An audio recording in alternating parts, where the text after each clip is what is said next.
7, 6, 5, 4, 3, 2, 1. Welcome to the already not yet. 3, 2, 1, 0, 0, and liftoff. As it is for people, so too it is for nations. The podcast which pulls back the dark veil from the world you live in while helping you to make sense of complex issues facing the peoples and nations. Discovery, go and throttle up.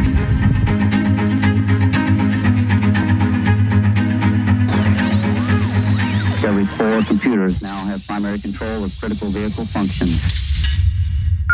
So what I'm going to do is I'm going to tie a bunch of concepts together related to signals intelligence in the battlefield of the Shadowlands and the great war that we are all in. Whether people know it, accept it, or deny it. And I'm going to tie all these concepts together and take you on a journey that peels back the reality of the words you use, the things you perceive, how you think, how you view things, and how the things that you use also tell a story, and that everything here is pointing you to something. Everything here is signaling you. Everything here is part of a great meta-narrative, an overarching story. Whether you perceive it or not. And what I mean by perceiving it is deeper than just the observable.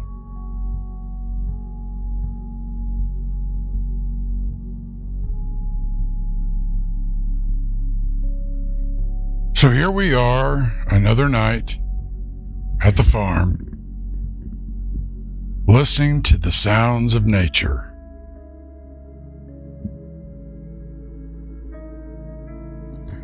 You know, I spoke to somebody recently,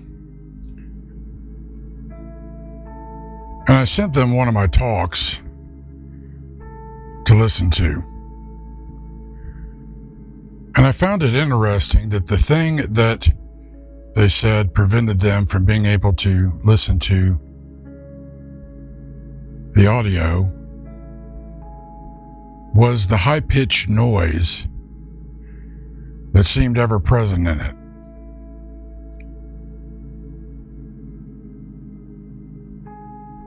Well, down here in the South, at night, this is as quiet as it gets. And that high-pitched noise in the background that will probably be noticeable in most of this, if I can't remove it, is the sound of nature. And I can already hear, coming down the road, the sound of man, a truck. It's interesting that every time I sit down out here, it's quiet until I hit record. Then the man-made noise intrudes.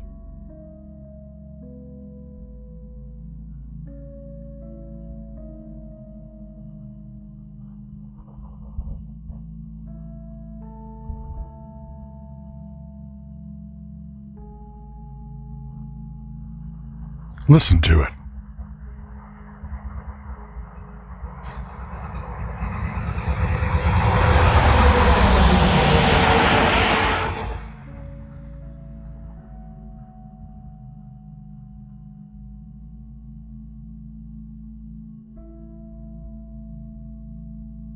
Noise injected into the sound of nature. You know, for a lot of people, they're so used to hearing the noise of man that it unnerves them. It frustrates them. It irritates them to hear the sound of nature.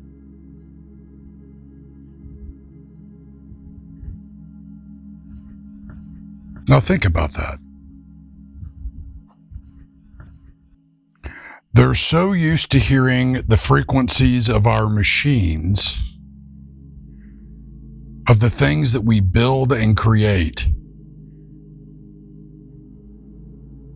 that when they listen to something that doesn't have it, they have been so conditioned by the world and our machines that they find more comfort with the noise of the machines than they do in nature itself, apart from those machines.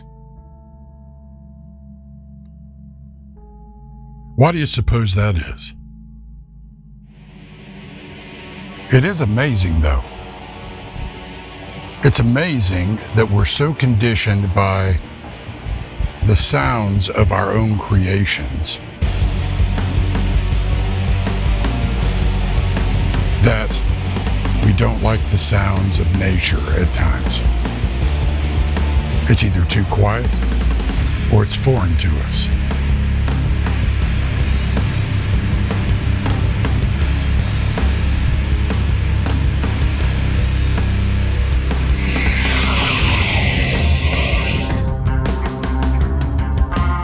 But we're perfectly content with the sounds of our own noise. We're perfectly content listening to the sounds of the things that we create, we build. We love our machines.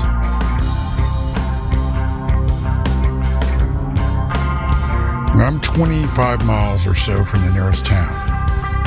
It's almost 1 o'clock in the morning, and the noise is picking up of man. Even creation cannot even rest. Nature itself cannot rest because of our restlessness.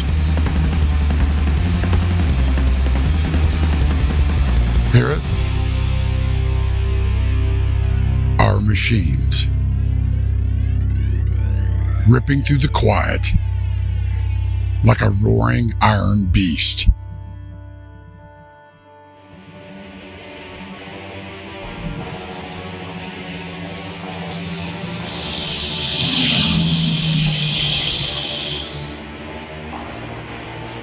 So, are we not like this with our own thoughts?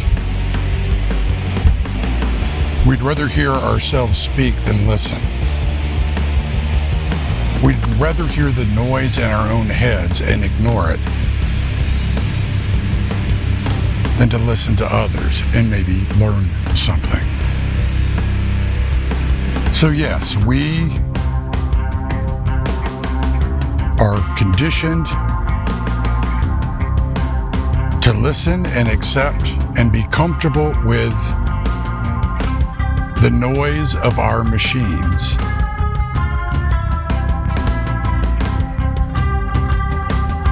And ignore our own natures. Not just nature in terms of creation, but the noise we think of our machines we use to drown out the noise, the corruptions, the distortions within our own lives. What curious things we are, human beings.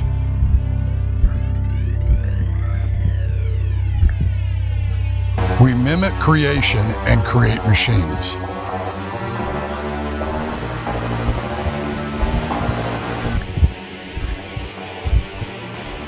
and then bow down before our machines as if they were deities. Think about how we even speak about it. Political machines. The machines of war.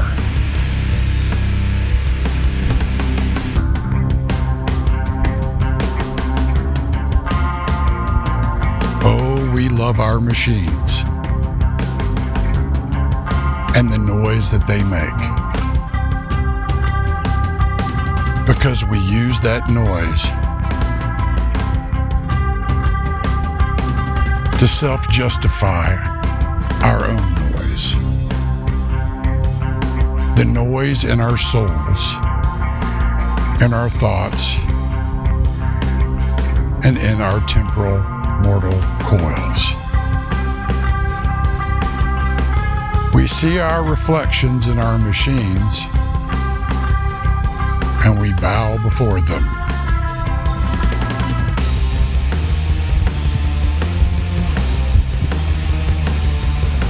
Not a whole lot different than those that build idols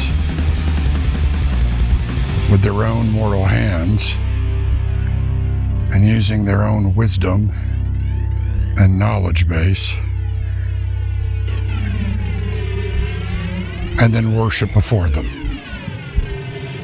Is it? Oh, but we love our machines. Our machines of profit, our machines which make products to keep the financial machine going, our governmental machines going, and the machines of our own lives. Oh, how we love our machines. We particularly love our communication machines, our communication devices. We love communicating our thoughts and ideas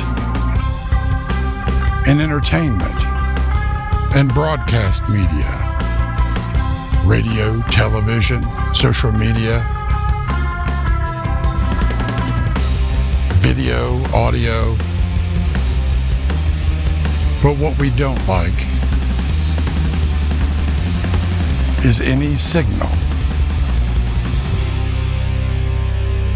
any communication that makes us uncomfortable by making us see ourselves beyond our noise.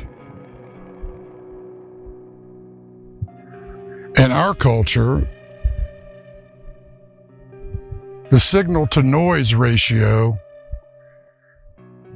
is pretty damn high in terms of noise in the signal. Especially right now, considering we're in elections. We're also in an information war. We're at war with ourselves, with one another, within our own minds, our own bodies, our own families, our own communities, within our own nation. We're at war with other nations, with other peoples, tribes, tongues, and nations. But all of that is just the observable.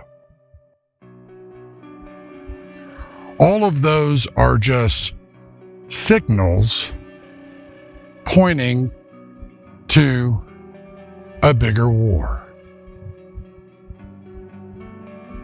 It's just signals intelligence giving you data, pointing you to the root causality and the reality of your predicament and the paradox of being in a much greater war than what people are willing to signal to you, communicate to you, broadcast to you. Because if they did, it would require something of them. And that something of them that it would require is for them to get rid of the noise in their own lives and deal with themselves in the light of truth. And we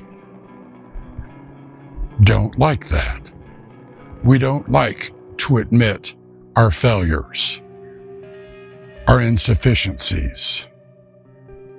We don't like to be wrong, to the point at which we will choose noise over a clear signal, a clear transmission, almost every damn time. Now that's distorted thinking. And what is thinking? Well, it signals inside your brain.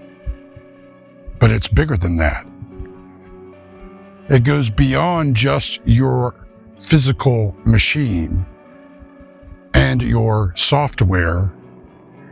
It goes to the operating system of your entire life, spiritually. What is your worldview?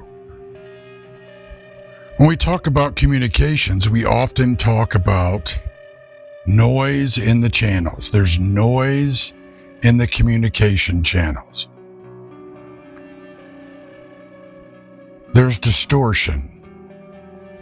There is dissonance that frustrates, inflames, confuses.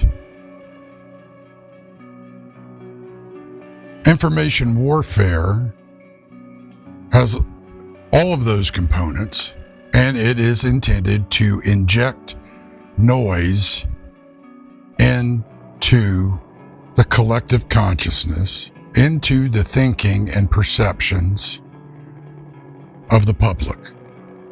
They want to distort the signals received, perceived, and then retransmitted by people. That sowing of confusion, of lies, that noise is a sowing of the wind. It is intended to do exactly what it does. Yet it is still a sowing of the wind. The sowing of that wind will ultimately bring about a reaping of confusion and chaos that they intend to harvest. Yet, they are blind to the fact that what they have sown in distorting the signal, distorting the information,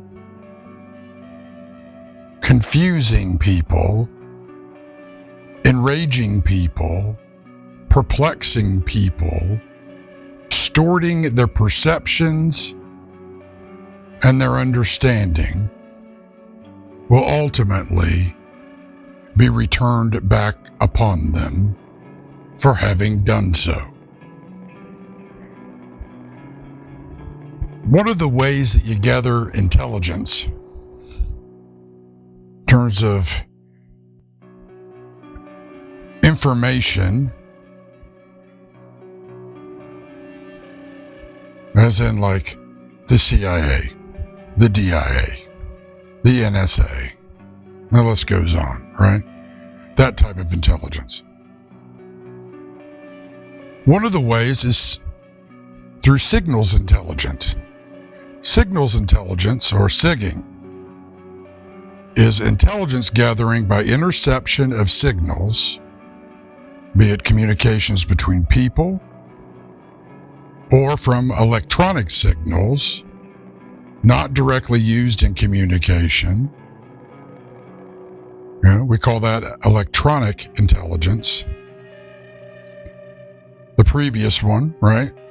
When you're intercepting signals, communication signals between people, that's communications intelligence, or combing.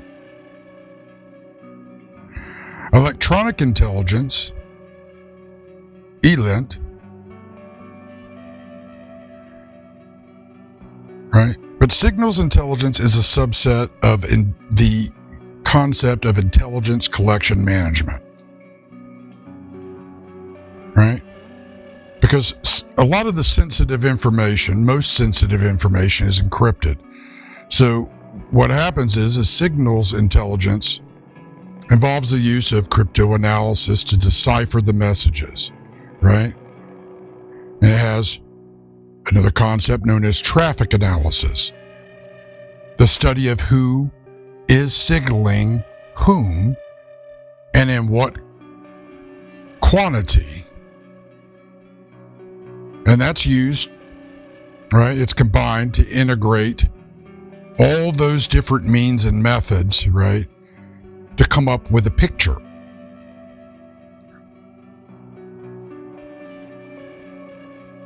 Electronic interceptions appeared as early as the about 1900. The British Navy had installed wireless sets produced by Marconi on board their ships in the late 1890s, and the British Army used some limited wireless signaling. During the Boer War, 1899 to 1906, the Boers captured some of the information from it, right? Some of the wireless sets. They found out they were using them, and so they captured some of these sets, these wireless sets the British were using, and used them to make vital transmissions. Since the British were the only people transmitting at the time, no special interpretation of the signals that were intercepted by the British was necessary. Now, the birth of signals intelligence in a modern sense dates from the Russo-Japanese War of 1904 to 1905. And the Russian fleet prepared for the conflict, right? As they prepared for it, as the Russian fleet prepared for the conflict with Japan in 1904, the British ship HMS Diana, stationed in the Suez Canal, intercepted Russian naval wireless signals being sent out for the mobilization of the fleet for the first time in history, at least history that most people would know about, right? Now, signals intelligence really came about after the telegraph, right? And with the invention of radio, and has evolved since then.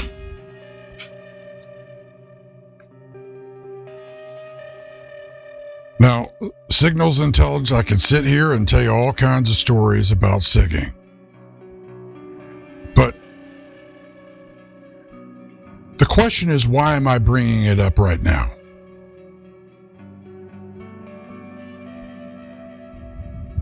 Well, you're immersed in a sea of signals. All of your communicational devices are signal based.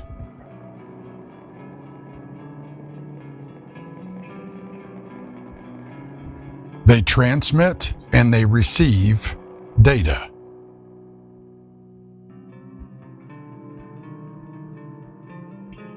And when you communicate with them, that data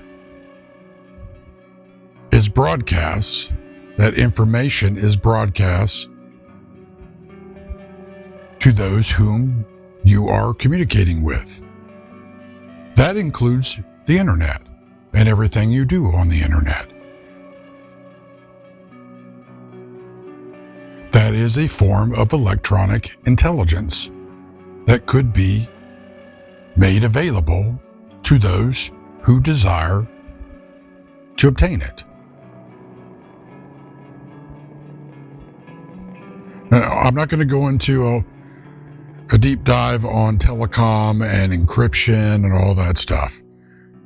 There's a reason why I'm bringing up signals intelligence in terms of the War of the Shadows and the meta war that everybody is in, that I bring up on a regular basis. Meta war is simply just an example, it's a term I use that examples the combination of the unseen, the psychological warfare, but also the overarching spiritual reality, the metasphere at which the unseen operates. The technology is actually a layer below that.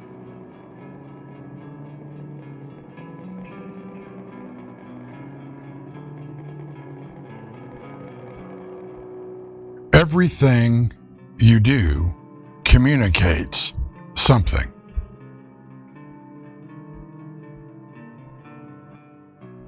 Whether you are using nonverbal, whether you're writing it, typing it, recording it, speaking it, whether it's visual or not, your actions communicate. Everything tells a story. There is the observable intelligence, the observable world, where people base their perceptions, their view, their worldview, their view of you on external realities. And then there's the reality that is deeper than just the observable and just the data gained from the observable. You know, you've heard the term, don't judge a book by its cover. That's a way of saying don't judge things simply on external appearances alone. Things may appear one way and might be something quite different in reality below the external appearances. Visual as well as auditory broadcasts transmit information, ideas, concepts. Most of it is noise, sheer noise, because we love our noise and we love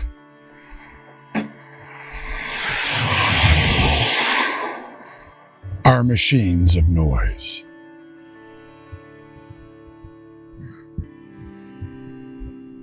Because our machines of noise provide a means for us to temporarily ignore all the signals inside of us and around us and in one another that something is definitively wrong with our own human nature. Oh, but we love our machines. We love our noise, don't we?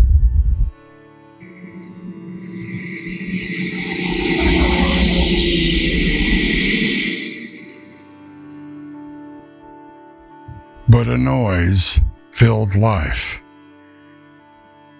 is an empty chasing after the wind. Only to meet your shadow laying upon the ground after your last breath,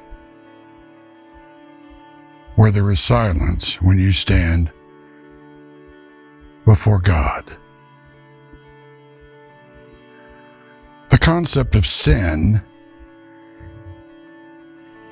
is the concept of corruption, like corruption of a pure transmission signal. And what it does is it enslaves you and encrypts your thinking in confusion, in fear, and fear being false evidence appearing real.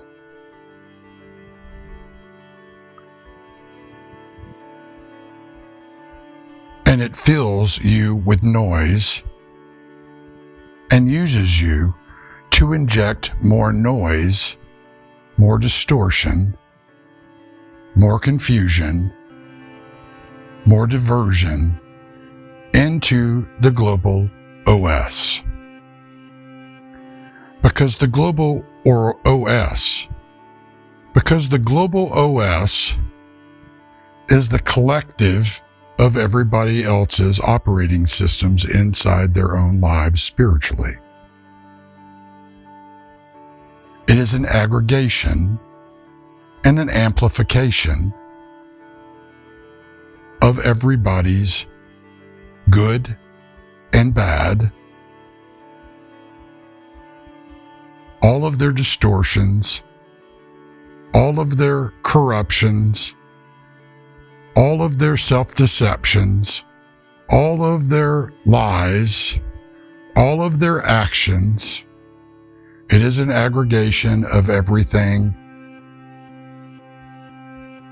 that human beings individually and collectively do. And then the system works upon your bios to force complicity to itself.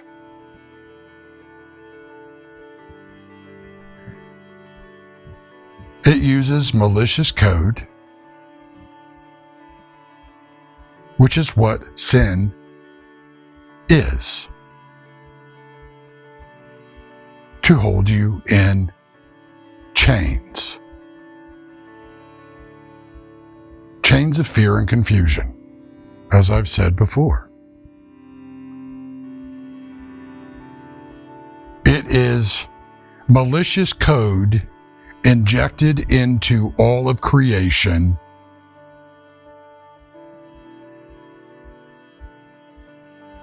meant to distort, to divert, to deceive, to devour, and ultimately destroy you.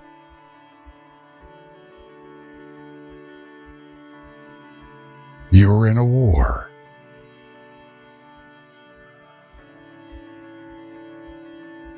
You can't fight a war without good signals intelligence.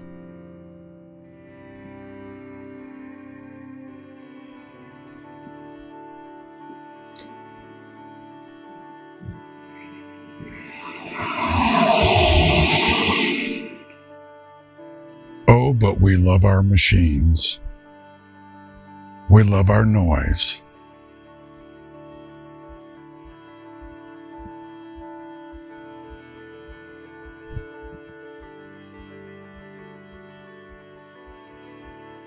But you are still in a war.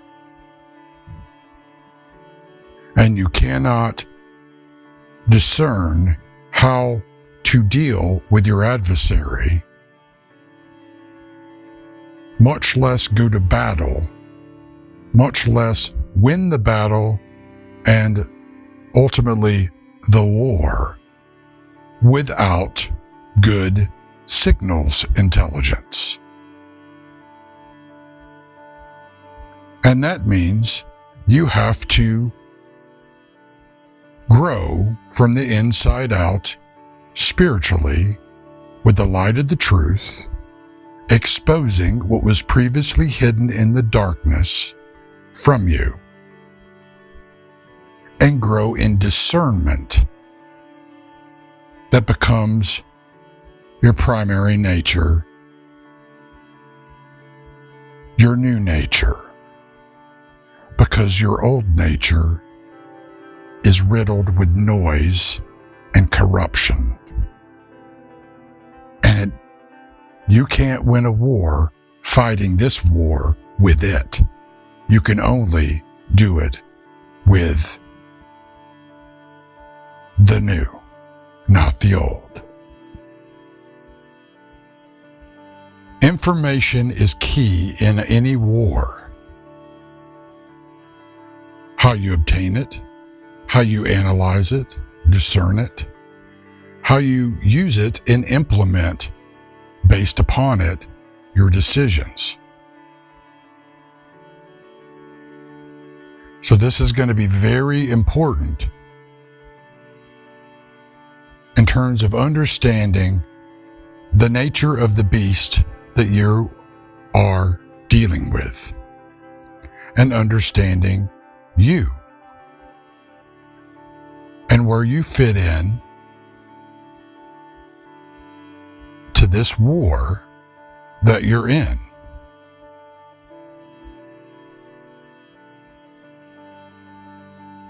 So stick around.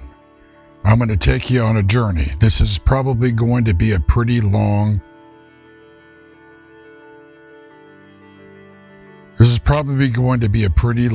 piece I'm going to do. Even though it's just supposed to be part 2, it's probably going to be part 2 and then some, because there's a lot to talk about on this. All right. Put your boots on, put your helmet on, and let's roll. The message is encrypted, and the use of the one-time pad, if correctly used, it is considered perfectly secure against any form of crypto-analysis. No matter how powerful the computer used or how much time is taken, even a quantum computer would not be able to successfully reveal the intended message. Because the encryption key is as long as the message itself, and if it was truly randomly generated, such as based on quantum events like electrical noise instead of computerized random number generators, any attempt to brute force decode the message will just produce every possible plain text combination of the encoded message. Even though the real message would be revealed by a brute force attack, it would be just one of billions of others, all with the equal probability of being the true message. To be correctly used, it's assumed that the random number key used on the OTP is truly random. The pad must be securely transferred to the agent it is intended for and never shared. And once the message has been decoded, the key that was used must be destroyed and never used again. The KGB used flash paper for some of its OTPs, which burned extremely quickly and left no ashes, whilst others used rice paper or even chewing gum that could be eaten or chewed to destroy the evidence. So whilst this might be perfectly secure under ideal conditions, with today's tech being far more easy to use and still being highly secure, why are number stations still used? Well, nobody knows, because no one will admit to using them. Maybe they're used to send dummy messages just to keep those listening on their toes and in a constant guessing game. Or maybe it's to make those who are listening in think that they senders have a large network of spies and agents, even if they have none at all. Sometimes the number stations are jammed by foreign powers. The North Korean Foreign Language Service, the Voice of Korea, began broadcasting on the EO3 Lincolnshire Poacher's old frequency in 2006, though EO3 had moved to two other frequencies and was broadcasting from Cyprus and Guam by then. But this seems to be a common occurrence in the world of number stations. It's not just governments that could use them. Anyone with access to a powerful radio transmitter could do the same. From corporations to drug dealers, criminal gangs to terrorists. Anyone wanting to communicate over long distances and with complete anonymity and avoid the modern digital world and the tracking and surveillance that accompanies it could easily do this. You simply can't track a handheld radio, and therefore you have no idea where the agent could be operating. It's believed by some that governments keep number stations as a backup of last resort in case of a countrywide shutdown of the phone and internet services in foreign countries, and that the very highest level of government communications use one-time passwords which are still delivered in person to avoid any possible electronic tracking, though they are far more likely to be on a USB key than on a paper pad like the old days. Now, while one-time pads may be perfectly secure, our current computer encryption technology is getting better and better, and the security business is getting busier and busier. So if you've ever wondered how this all works, then Brilliant.org, the sponsor for this video, could help you out. Life in the valley, on the journey in the night. Never stop walking, never give up the fight. Bold is the halo of a shining man. Sharp is the sword he holds in his hands. Heart of the flames that burn in you. You'll understand if you want to. Oh yeah. Feel ripples in the time stream. Great beats in the cosmic symphony. Real voices being harmonized.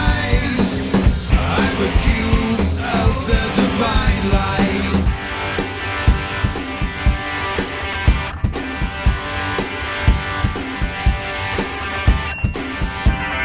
Life in the valley, on the journey in the night. Never stop walking, never give up the fight.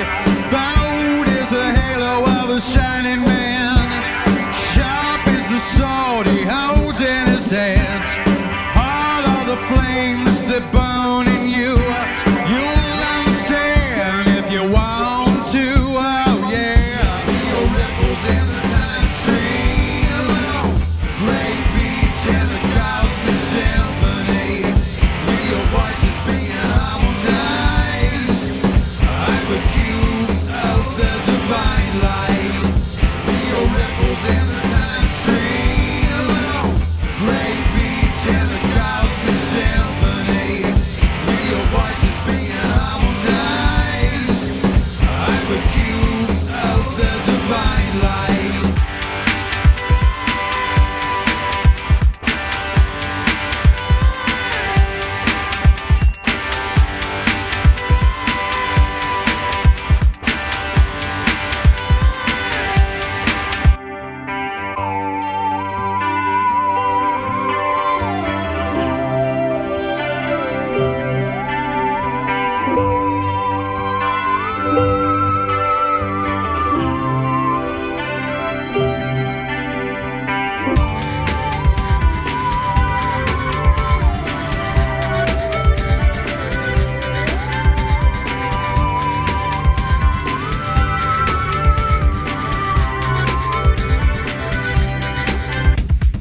The entire world has seen for itself the state of our union, and it is strong. Real ripples in the time stream. Great beats in the cosmic symphony. Real voices being harmonized. I'm the cube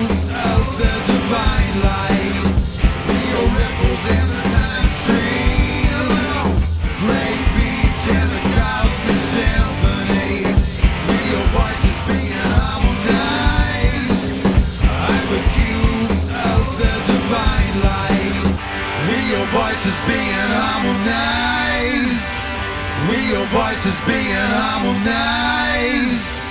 With your voices being harmonized. I'm accused of the divine light. Do you ever wonder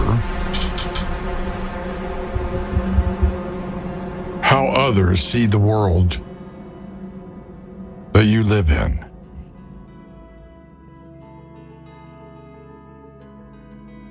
And how do you see the world that you live in? What is your worldview?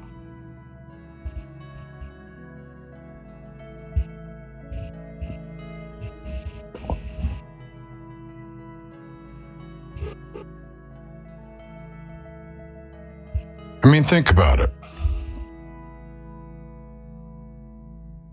You live in a world where you're bombarded by messages that tell you that if you just get more temporary people, places, and things, you'll be happy. Yet that pursuit of happiness has not proven to be what it purported to be.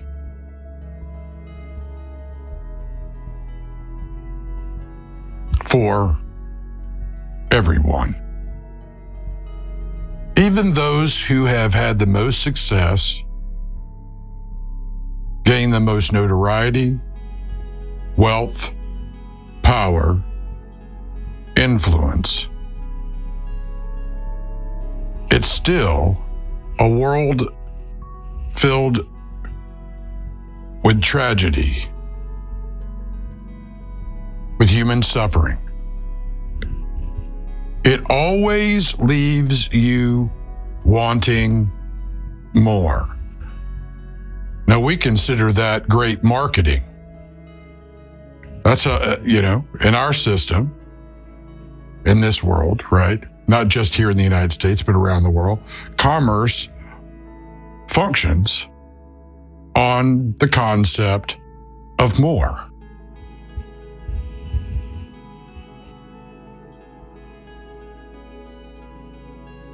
That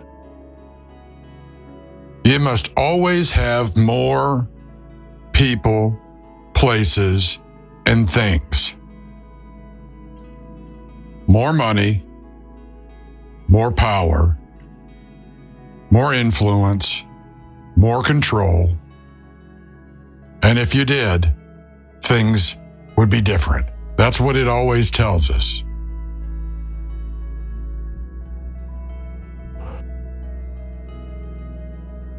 But it still leaves us wanting.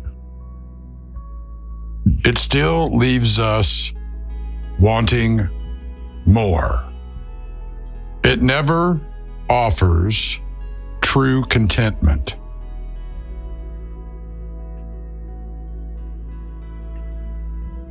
There's always the bigger, better, newest, faster thing. And we're all locked in. And what drives that system? Money.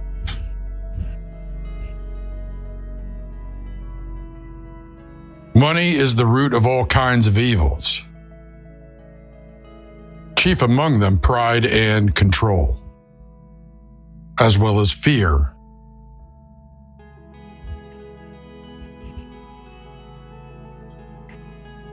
In this world, money can solve all kinds of problems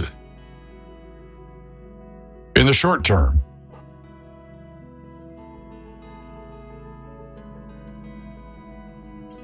But isn't it funny how those who have the most money never have enough? They always want more. And the more that they get with their machines of profit, the more they also want more control, more power, more influence.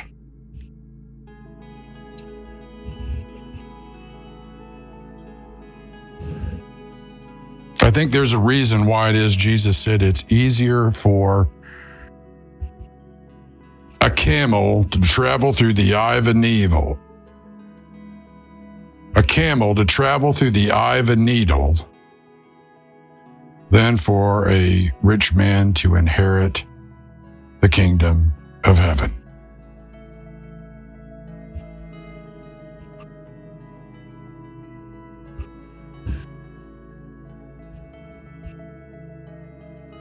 Wealth is a Band-Aid. A Band-Aid on a gaping wound. And that gaping wound is bleeding you out every single day of your life. You've heard it said, your heart is where you store your treasure. Now think about that. The heart is the throne room of the spirit that sits on it and runs your life.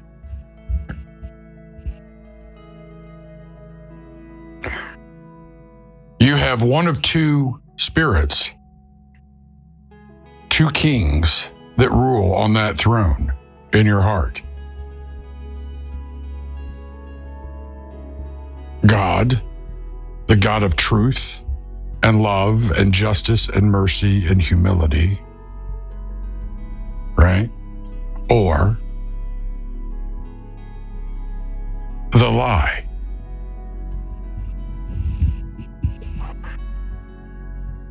It's true, we need, in this realm, financial means to do the things that we need to be able to do, to have an impact.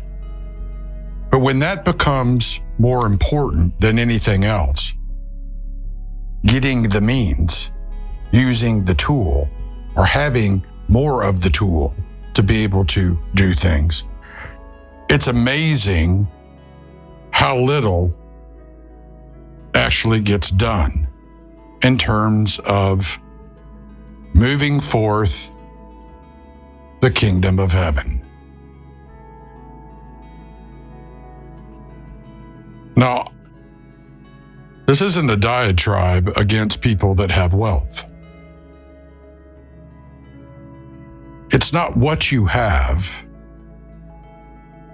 It's how you use what you have and for whom you use what you have. Because what you have, whether you think it is a lot or not enough, both of those paradigms are wrong. What you have is what you have to work with.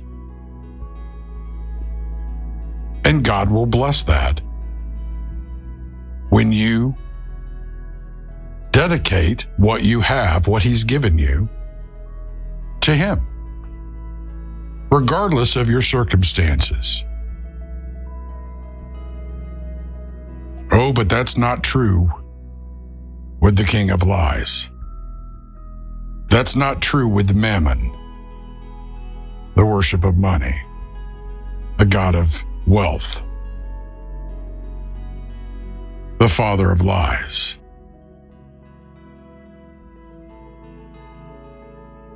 It makes a slave out of you.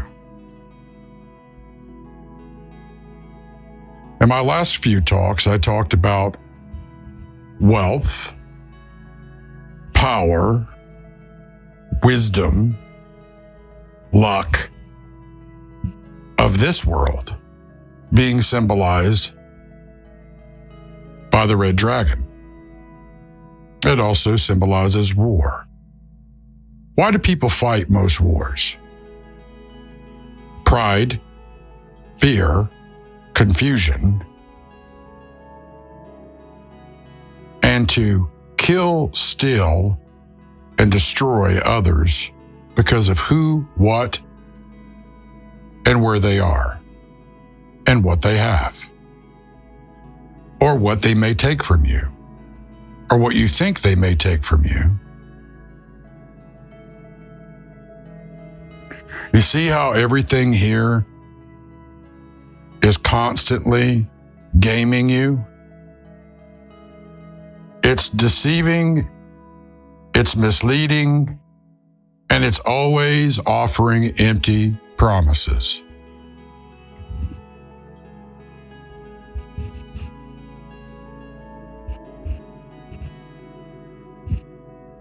Yet those who have the most wealth, power, influence,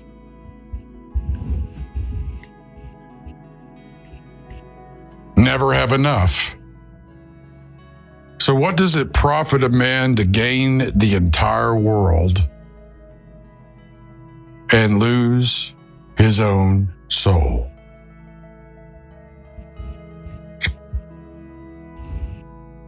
Now think about that phrase. What does it profit a man, or a woman for that matter, to gain the entire world? The wealth, the power, the influence, the notoriety, even control. If the actual cost for it is an eternal cost, meaning that to rule for a temporary sliver of time in temporal mortal reality, it costs something of infinitely more value, and that is your eternal soul.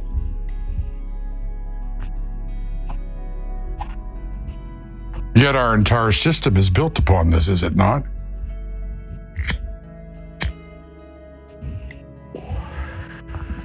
It's an idol.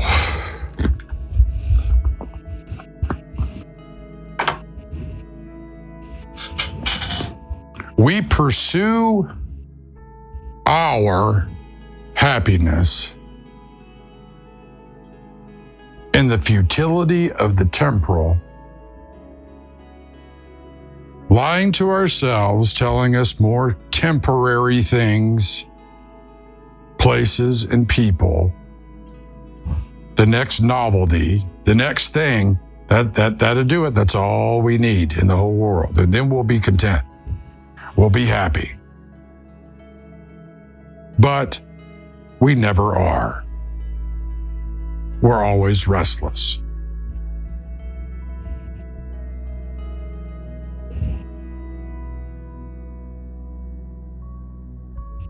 I pity those that have the most wealth, power, and influence in this world because of the weight of the responsibility they have, not only in this world, but standing before God, having to make an accounting for how they invested what they had in this world for something other than their own personal enrichment.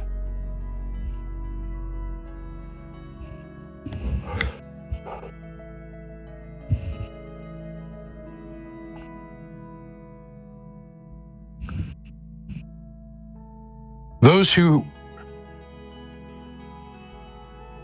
are people of faith that have great wealth and power and influence will be the first ones to tell you that it comes with a great responsibility. One that also comes with a necessity for their faith in God to guide them and give them wisdom and discernment and direction, because the responsibility they have for it before Him is an eternal weight upon them in the here and now.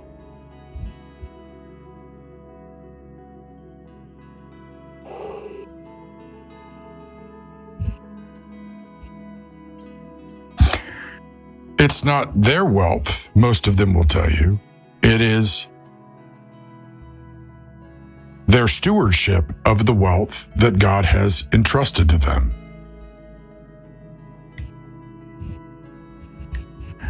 And that is humbling.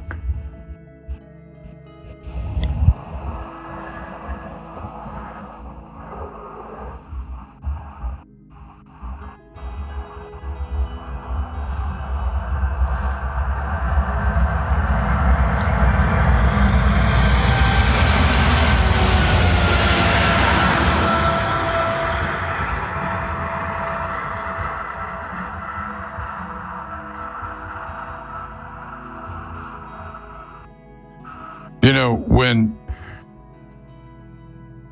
God spoke to King Solomon,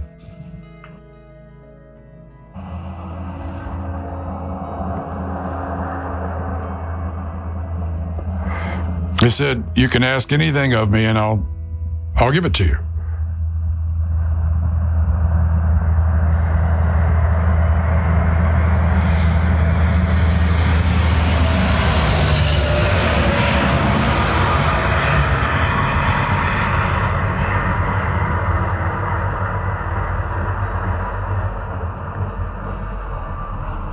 What King Solomon asked for was not wealth, though he became one of the wealthiest men in human history. What he asked for was wisdom.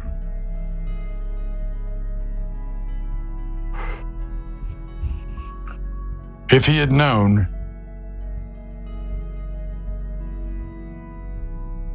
what the cost of that wisdom would be, he may not have asked for it.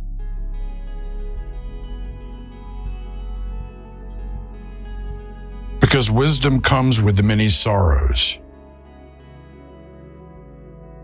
It comes with much grace, but it still comes with many sorrows.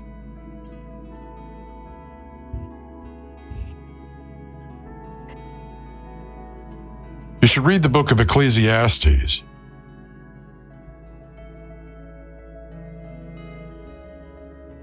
You know, the famous song by Kansas, the band Kansas, Dust in the Wind.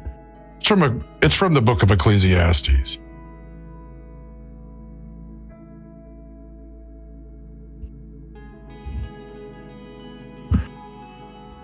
It is just a chasing after the wind. It's but dust in the wind.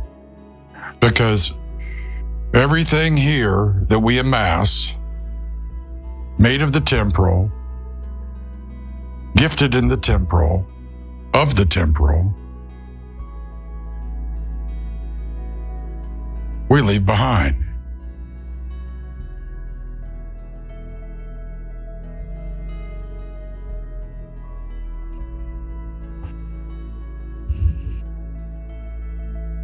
You never see a moving truck at a funeral. You've heard me say that before. Yet look at how our nation, and in fact all the nations, desire more wealth, power, influence, and control. It's the way of the world. How many times have you heard it said, money makes the world go round? Now let's think about that phrase. The world goes around. Well, there's a reason why there's nothing new under the sun. And the reason why money makes the world go around is because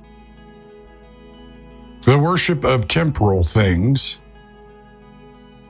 the pursuit of one's happiness apart from God, trying to fill an eternal hole with temporary things, always brings about the same outcomes. It is like a millstone going around and around and around. Now, how many times have you gotten up in the morning, you didn't sleep good, you get up to work, get your coffee, you drive to work, or now you get up and sit in front of a computer if you're lucky enough to be able to do it virtually. And it seems like a millstone tied around your neck, grinding you down. We call it the daily grind, do we not? Where do you think that comes from? Well, back in ancient times, they would daily grind flour. They'd grind the corn, the grain, into flour. So they'd have something to eat. And they used a millstone to do it. It was their daily grind.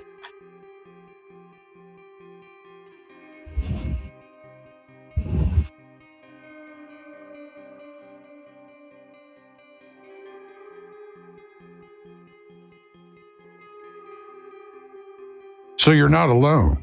This is not new. There's nothing new under the sun. Right? Money makes the world go around. The world goes around at something akin to 46,000 miles an hour.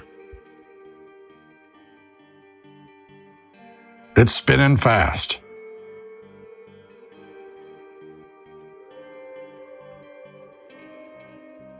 And the earth also goes around the sun. We call it an orbit.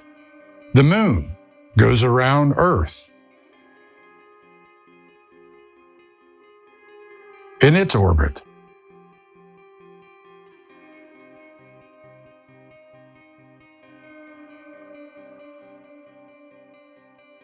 It's like a giant millstone, is it not? Grinding out the days and the nights, grinding out the grain.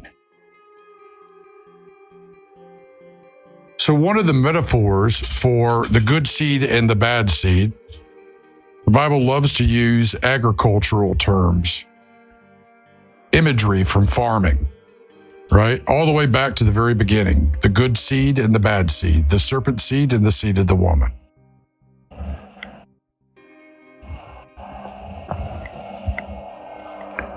Why do you think that is?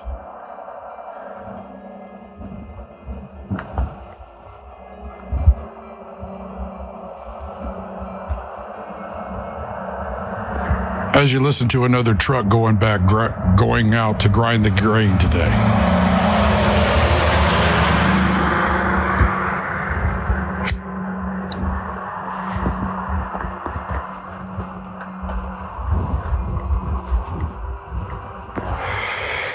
Well, when something is a seed, you have to plant it. When you're planting it, the term, when you're planting a lot of it, right? If you've ever been on a farm, I've got one here, a planter, right? You pull behind a tractor. It broadcasts the seed. It spreads the seed. That's what a broadcaster does. That's where the term broadcasting comes from. Agriculture.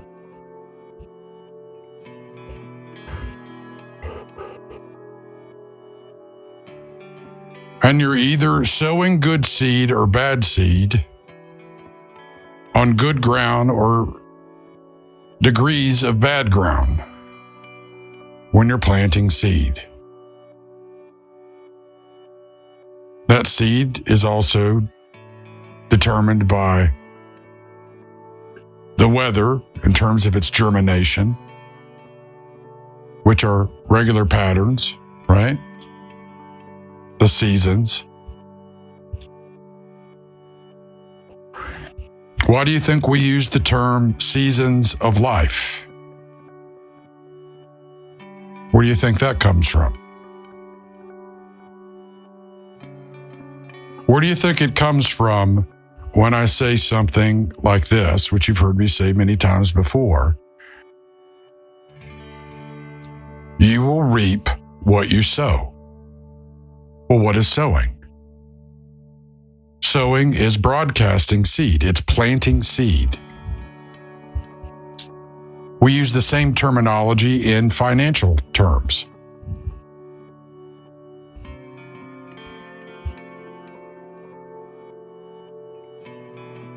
What is your bond yielding? What is your yield?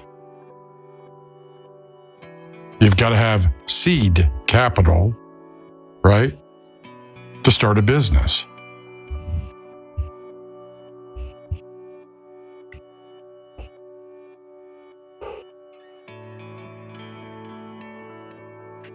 When we talk about the media, radio, television, the internet, whenever you're on social media, whenever you're making a video or you're sharing something, you are broadcasting seed.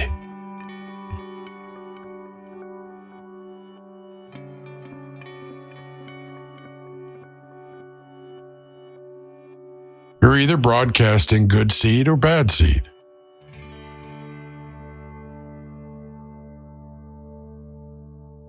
Because you are influencing others. When we talk about the concept of thought or thinking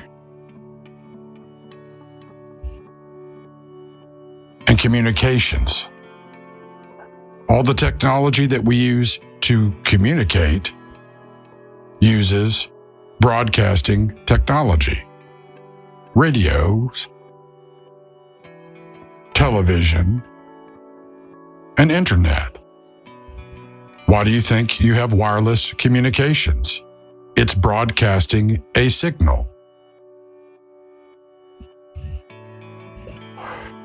You're awash in radio frequencies, all broadcasting on various parts of the spectrum, something, all the time.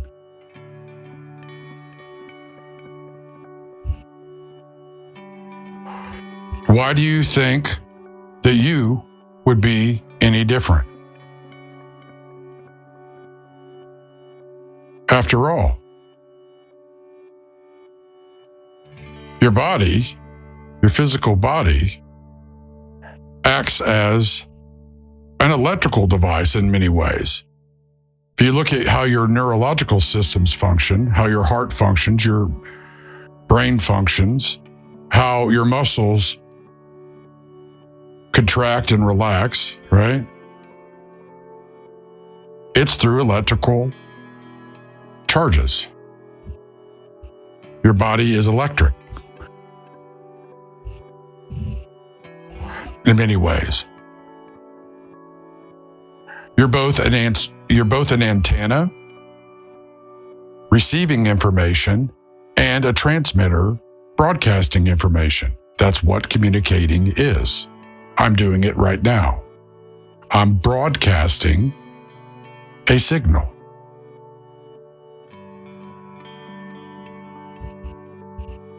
I am communicating thoughts and ideas to you.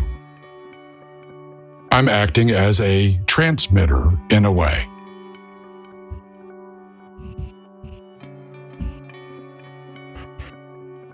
How many times have you heard the term a seed of thought? Seeding somebody's consciousness, their thought life. When you watch television or watch Netflix or whatever, right? That's called programming. Programming is another word for broadcasting. Television programming. You have to program it. All your digital devices are built on code. They are programs.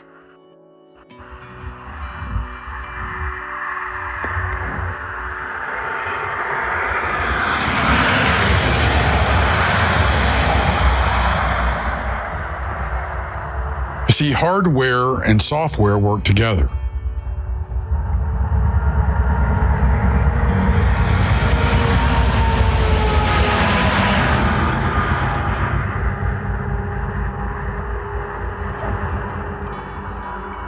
For the devices that you listen to, you communicate with, and others communicate with you on, either directly on one-on-one or social media, or indirectly through media programming, broadcasting, right?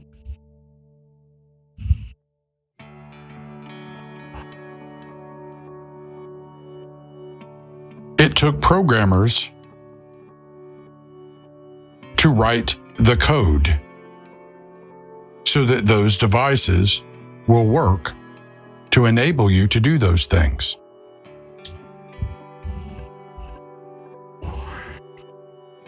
And behind the scenes, they have debuggers. They have to constantly debug the programming because of mistakes and because of glitches and corruption that occurs in the programming, in the software, that create vulnerabilities. Those vulnerabilities are exploitable by other kinds of programs. We call it malicious code. There are different kinds of applications of malicious code, and there are different kinds of vulnerabilities which can be exploited by malicious code. Those people that have a background in cybersecurity will understand these concepts very well. You've got things like Trojan horses, denial of service attacks.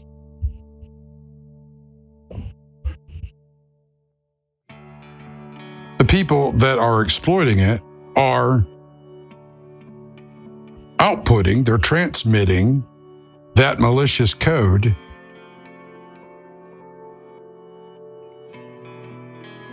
into those vulnerabilities, exploiting them.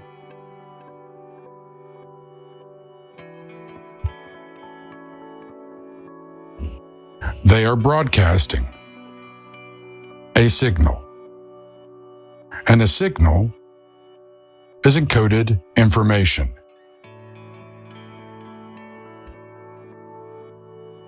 In it is intent, form, function, purpose. So let's move to your DNA. Back during the Clinton administration, they touted the huge step that humanity made by decoding the human genome.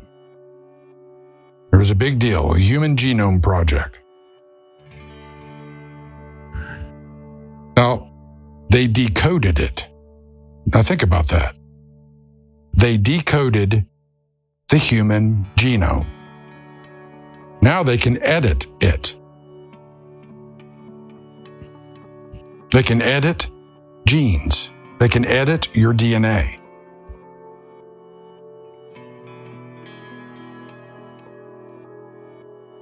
What do you think was the genesis of COVID-19? It was edited, created, modified in a lab.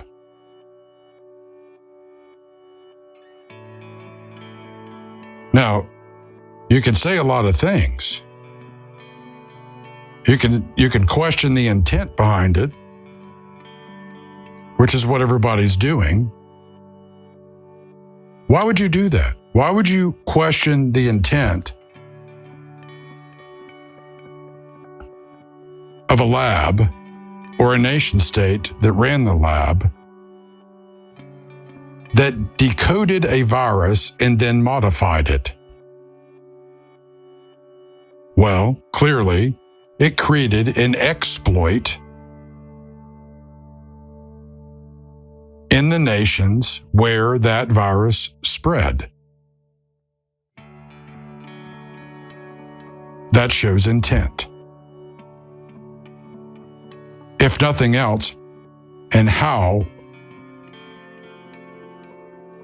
certain groups, certain nations have exploited it. It created a vulnerability out of a known vulnerability to make it a bigger vulnerability. A vulnerability that everybody has a vulnerability to, and all nations have a vulnerability to. And what happened earlier this year was something the world has never seen before. And that is the world being completely shut down. Regardless of the intent, the very fact that people question the intent should tell you a lot about the things that I'm bringing up to you tonight.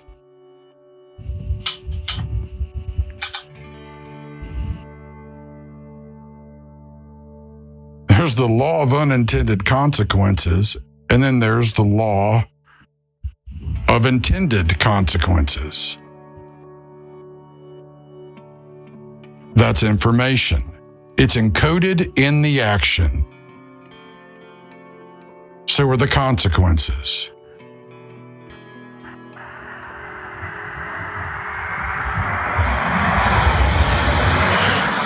So let's talk again about social media. How often do you hear about something going viral online?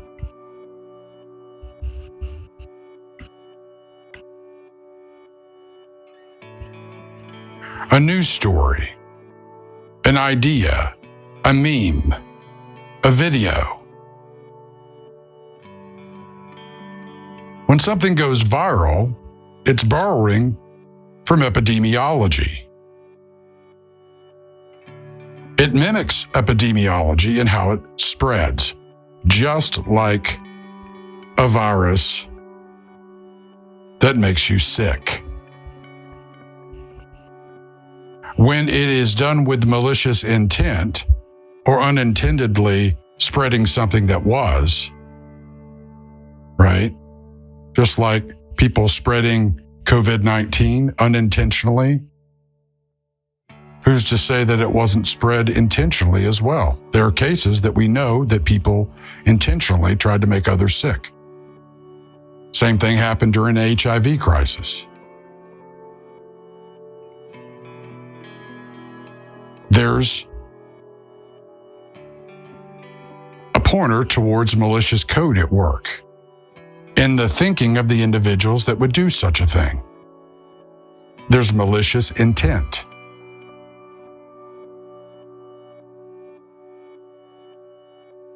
They're transmitting illness. Now think about it. How do you get sick from COVID-19 or any other virus? It's transmitted.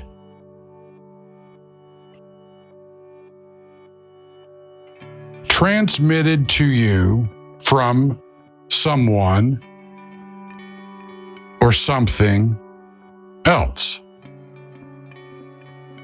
Through people, places, and things.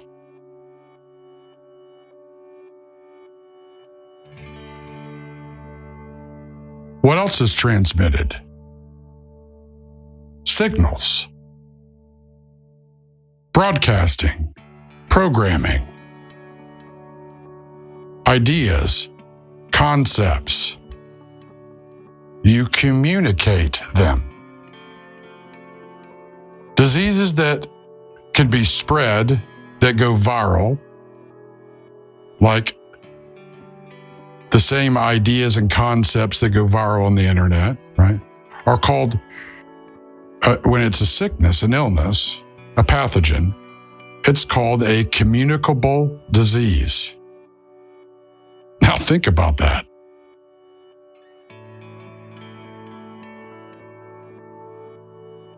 What does that language set tell you?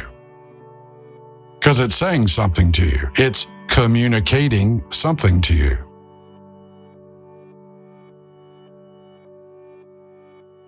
it's transmitting something to you.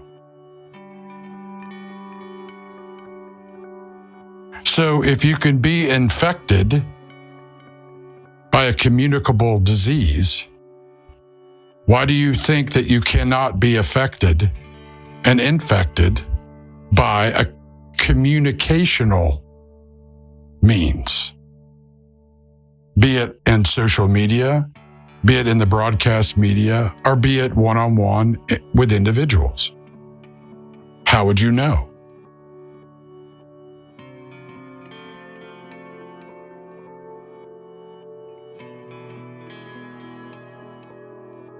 Do you see how all these things are unified? They're not in separate silos. They actually all have crossover. They all have an interplay, an interrelational context. If you transmit propaganda, you are spreading an informationally communicable disease. You're infecting people with lies.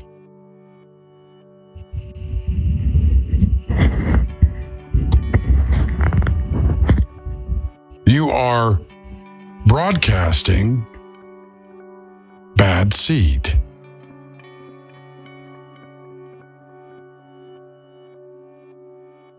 The serpent seed, whether you know it or not.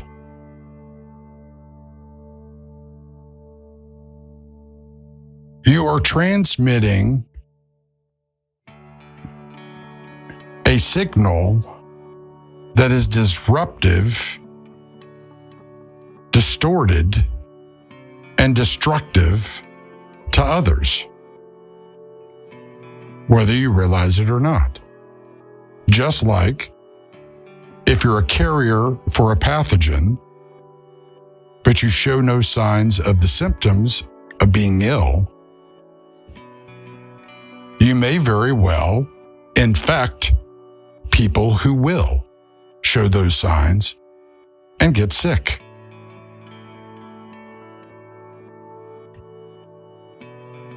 Whether you realize it or not, you become a transmitter of disease, a communicable disease, a spreader.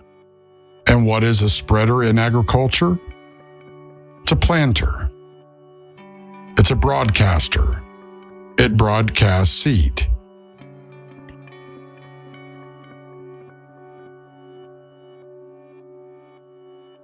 So if you're in a lie, or you're in fear and ruled by it, and fear is false evidence appearing real,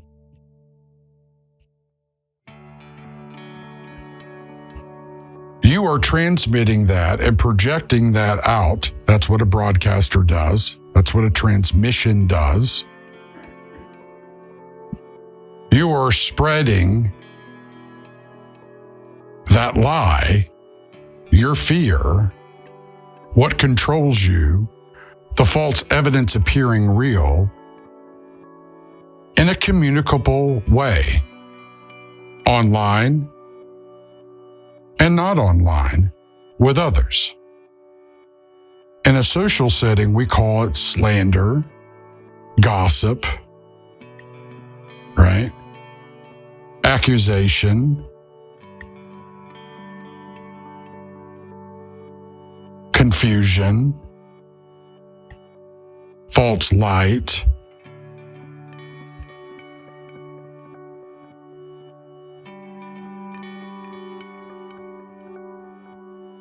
Now think about what I'm telling you.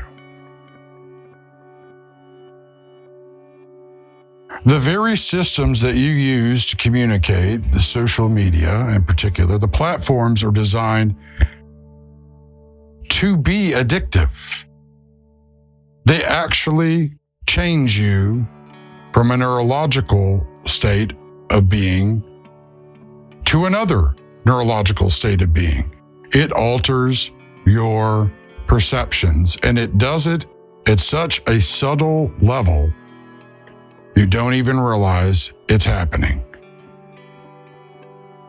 And if you are consuming lots of information and you don't discern its truthiness, its validity, or you don't care whether it's true, it just meets something that you agree with, whether you're right or wrong about that. What you are doing, what you're doing is you're being infected and you're infecting others. You are transmitting a communicable informational disease.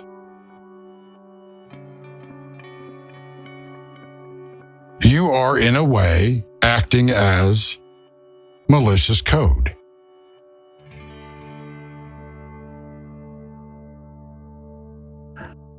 But you see, that's the rub, right?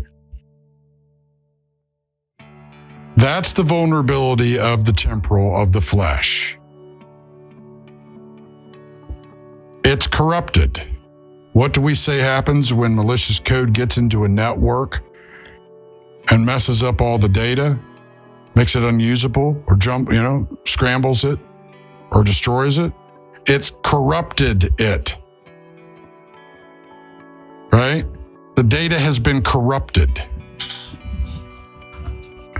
What causes you to die in the temporal, in your physical form, is that over time, your DNA breaks down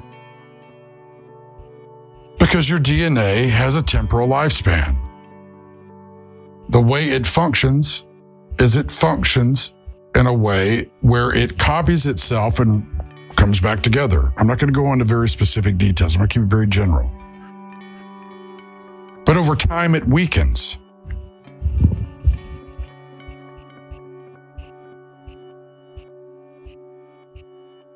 It's given over to entropy. Now, when did death enter into the human experience? It entered in when sin entered in long ago in that Garden of Eden story, right? That's what we're told. When the Nakash, the serpent, the red dragon, the most crafty, the most cunning, the most clever of all the beasts of the field, deceived Adam and Eve. So sin entered in through one man, through Adam.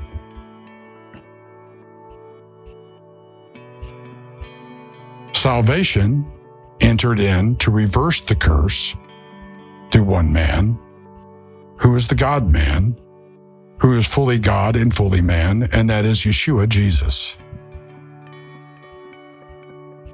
He who was without sin.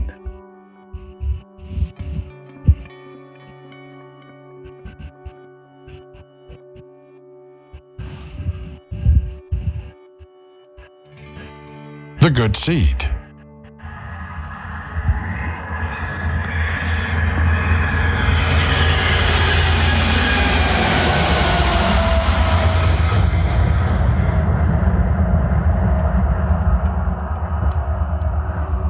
So what does sin do? Sin corrupts. We say that corruption entered into all of creation. What does corruption do? First, it weakens. As it weakens, it breaks down and distorts. And then eventually breaks down to the point where it's destroyed. Malicious code entered into the operating system of all of creation and made all things in creation subject to its corruption and made all things in the temporal corruptible in human nature.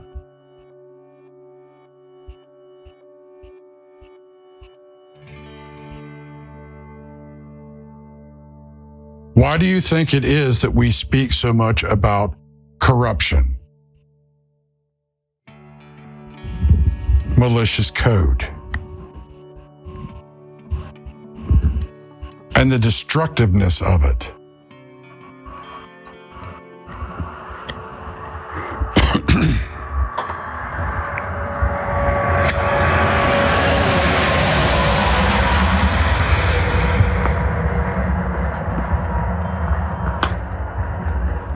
Where do you think illness comes from? If death entered in because sin entered in, malicious code entered into the OS of all of creation and human nature, because humanity was separated from their identity in God. They were deceived out of their identity, and their likeness, God made them in his likeness, was corrupted. Though they still bore the image was marred by sin, was corrupted. The OS had been infected like a virus.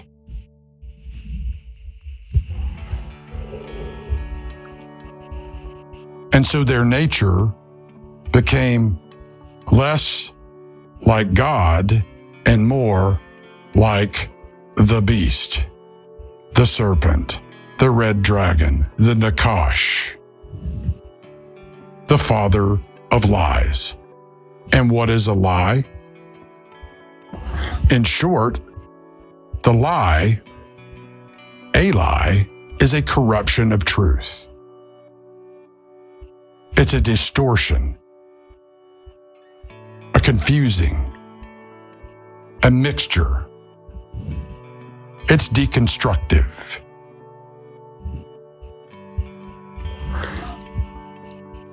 That's why a lie always tries to fight against the truth, deconstruct it, and reconstruct it according to its nature.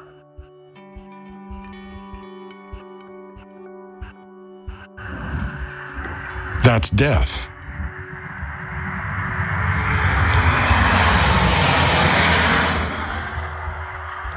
That's death at work. That's the serpent seed. And you plant seed in the ground, do you not? Just like your body goes into the ground.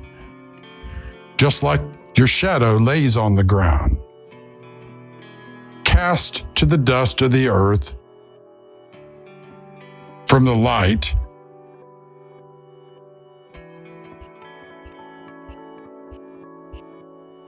that hits a solid object, and the solid object creates,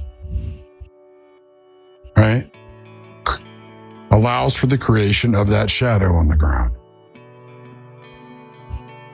Because the shadow cannot stand in the presence of the light. So in a sense, your physical body shields it to allow it to be so. Now think about that in spiritual terms.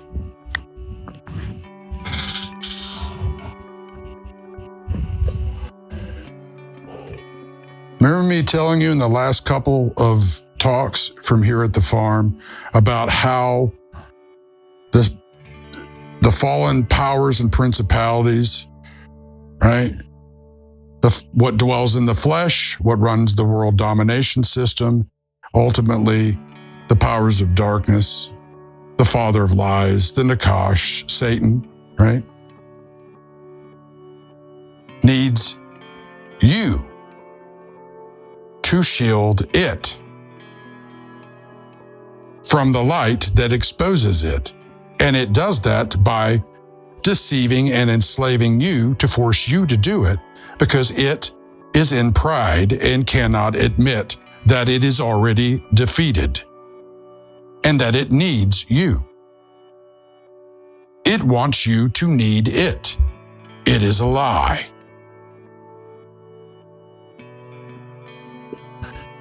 They can't function without you.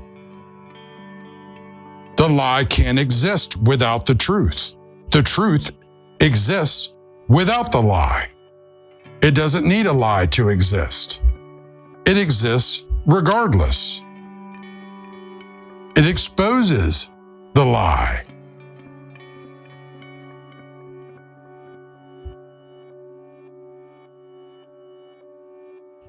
So when the seed is planted into the ground and it first sprouts,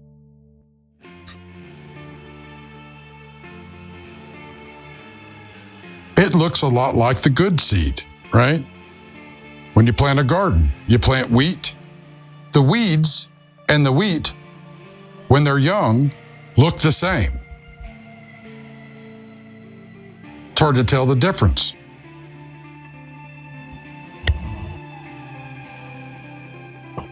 But when it matures, when it's fully grown, you can tell.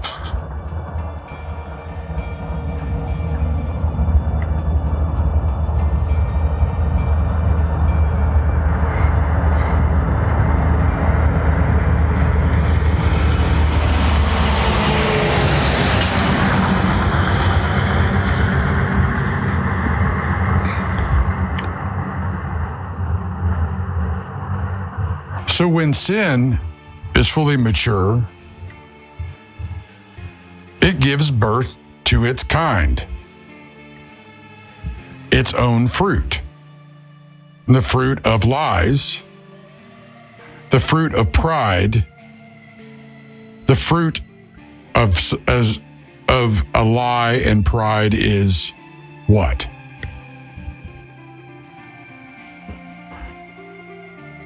Ultimately, it's destruction. Sow the wind, reap the whirlwind.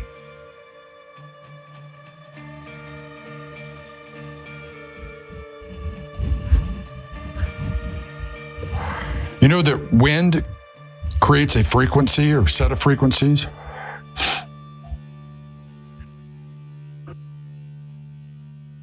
And static electricity can build up because of particles in the wind, in the air, moving against other surfaces, right, that build up a static electricity charge.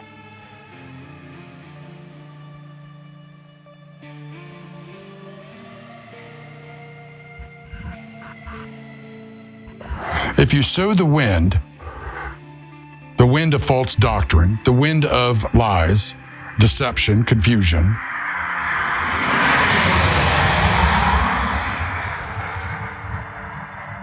you will reap the whirlwind.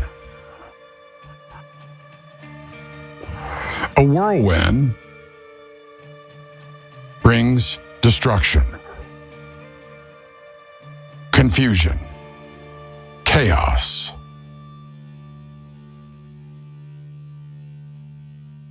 And what did I tell you? That the Babylonian goddess of the sea was called? Of chaos, right? The Babylonian goddess of chaos is called Tiamat. And Tiamat was represented by a seven-headed red dragon in various cultures. There's lots of names for it. And there's also the male and female versions of it throughout the cultures. Just like the DNA strand can now be looked at as a symbolic meaning of the male and female, Hamadryad, king cobra, male, and the python, female, the serpents. Death in Hades, death in the grave, because that's what kills you. One of the things.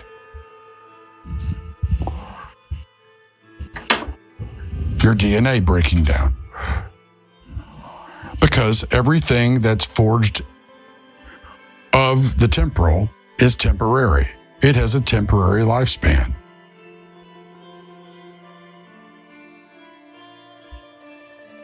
King cobra is a viper and poisons you. That's a neurotoxin.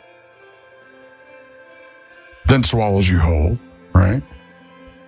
Devours you. A python wraps around you, crushes you to death, and then swallows you whole. Just like the grave.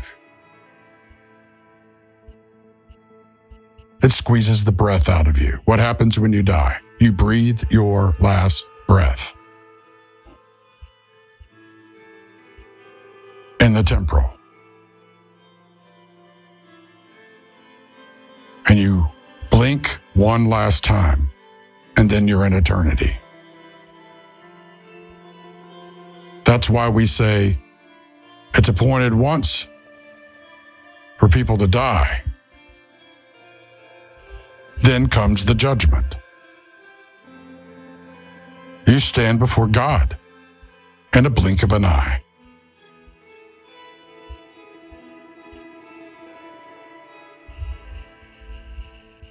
And you get to see all that you planted, good and bad,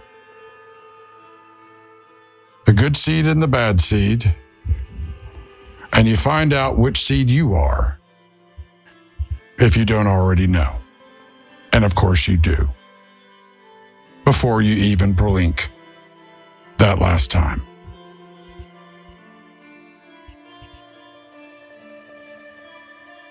Now, we all need grace because we all make mistakes.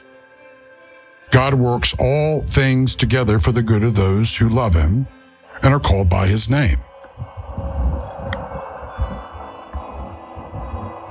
But you have to accept that. That's a gift. That's a gift of salvation and grace.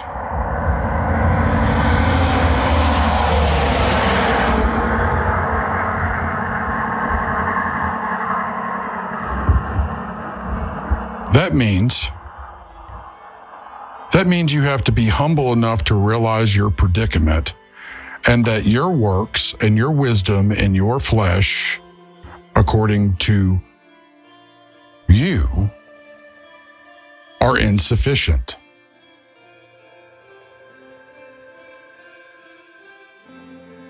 You cannot fix an infinite problem with a temporary Band-Aid. You cannot pay an infinite debt.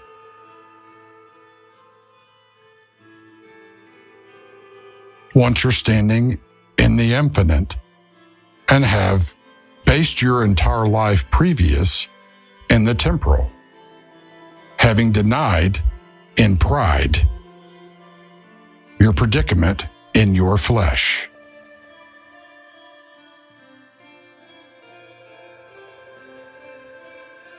That is akin to throwing the most valuable thing in the box from Amazon in the trash and keeping the perishable box and calling it valuable. That's insanity. That's what pride does.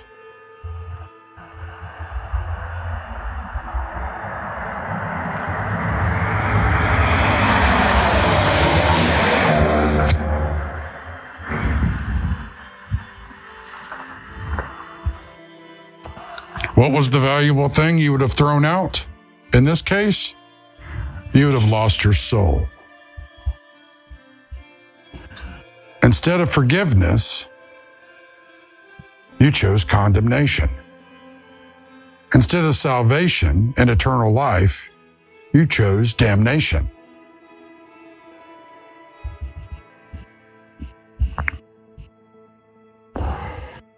You chose the realm of the dead.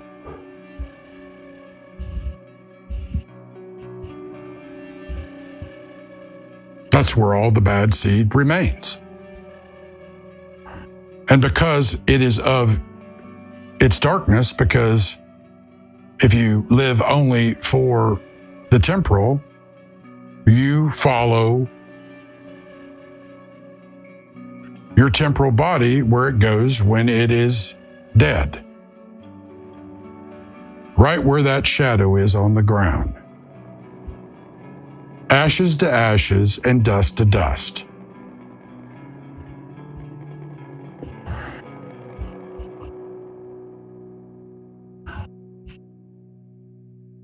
And at that point,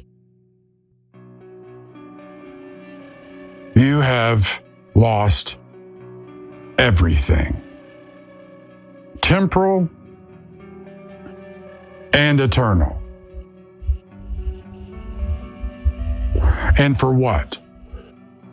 So you could live a lie in your temporal life and deny everything beyond, knowing full well in your heart that you're doing that and choosing your pride anyway. Now think about how God does this.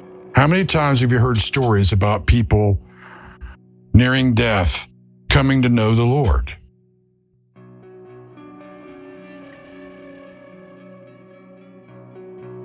Now, science will try to tell you all kinds of things because science is based in the temporal. I'm not anti-science. I'm anti-science being turned into a god, an idol. Science has its proper context. When it's taken out of its proper context, it becomes scientism. It becomes a scientific faith, a religion of the temporal, by the temporal, and for the temporal.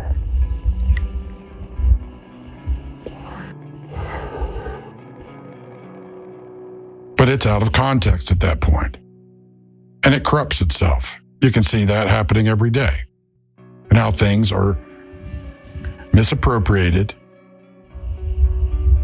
misapplied, and misused in it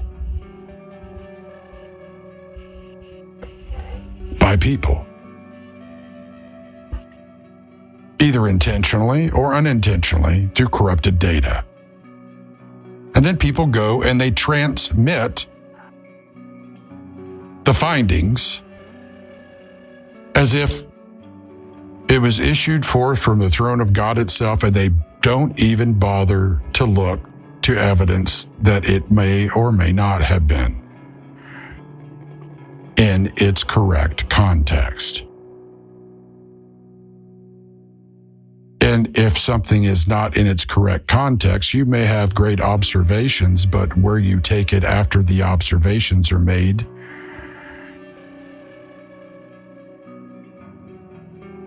corrupts the data.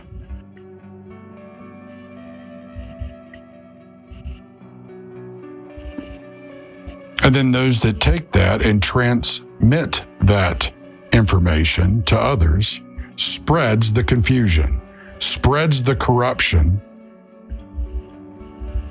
and then it becomes fuel for fear, condemnation, division.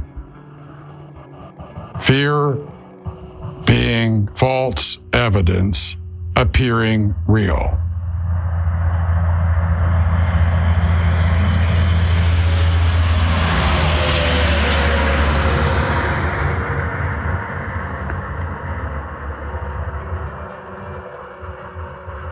Meaning that information is used to confuse, to dilute, to deceive, to divide, to distort, to devour, and to destroy.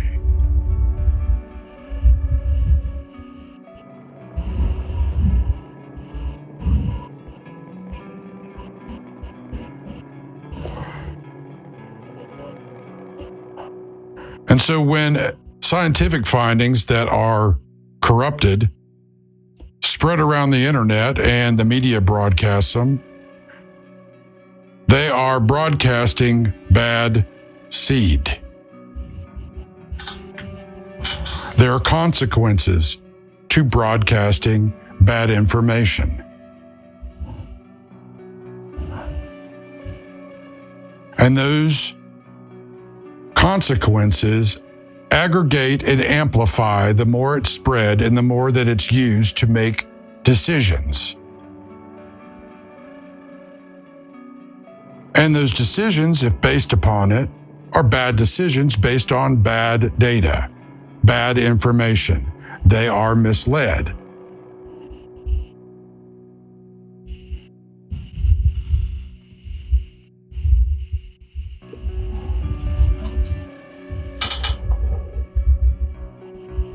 Starting to see my point here?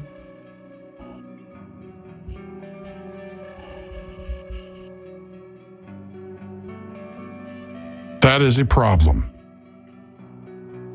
You're living in an entire world where the things I'm telling you are actively doing exactly what I'm telling you in this little talk.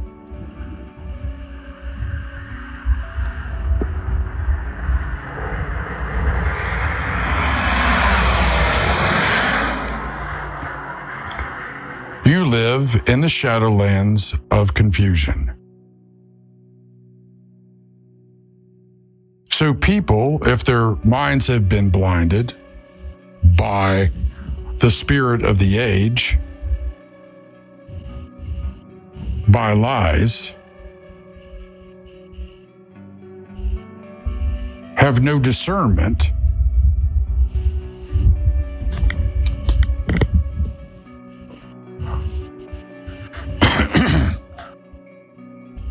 no light to discern what is and what isn't, they are deceived.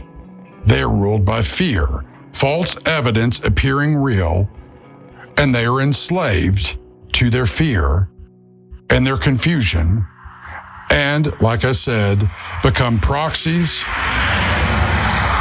They become proxies in the war of the two seeds for the serpent, the Nakash, the red dragon, the beast,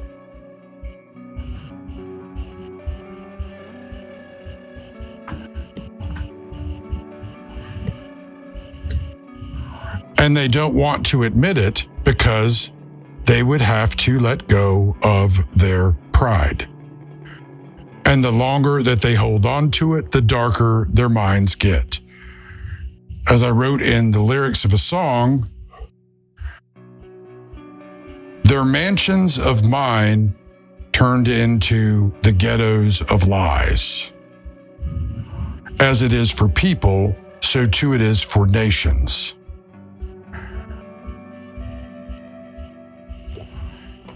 There are consequences to believing, to choosing, and spreading the communicable disease of the lie.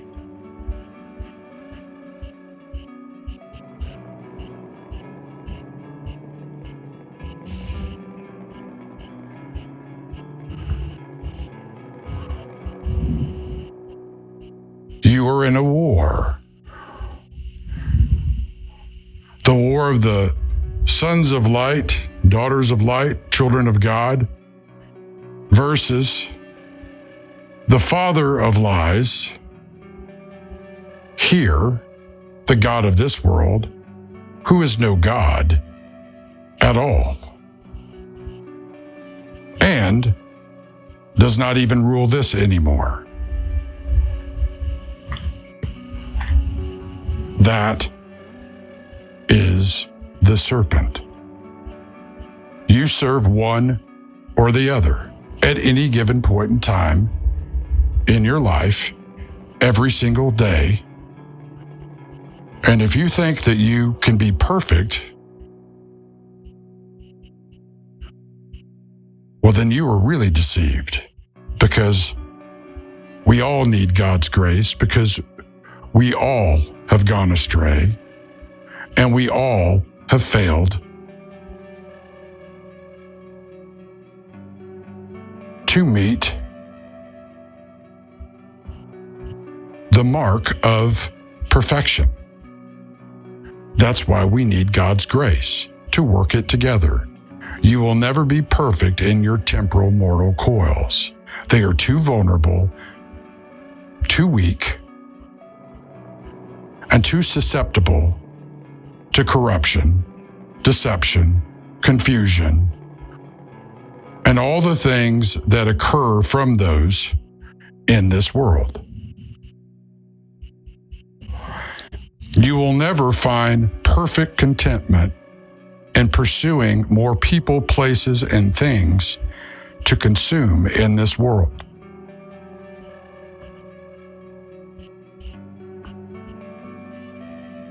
Because it's all corrupted, and it's corrupting. Now, if you think that you can live in a world where you don't need grace, you're deceiving yourself. You're in a lie. You are a child of the father of lies. But that is your choice. God does not have to deceive or force those that are his to love him. He loves regardless. He loves even those that are at war against him. He loves them so much that he gave them free will and he will not revoke it. Although those in the lie are slaves to something that hates free will, that hates what God gave human beings, and that is the ability to choose. That's why I said earlier in some of the other talks, this is not only the valley of the shadow of death, but it is also the valley of decision. Your temporal life is God's grace that you may make the choice. It's your choice. He does not force it on you. But it is your responsibility to accept whatever choice you make, even if you don't like the outcomes, if you choose a lie. But of course, pride, right? Being a slave to pride, which is what happens when you have chosen to live a lie, and you're a slave to sin and corruption and fear, false evidence appearing real. Well, you don't like to accept responsibility now, do you? Because that means you have to admit your insufficiencies, that you're wrong, that you blew it, that you made a mistake, that you were a liar.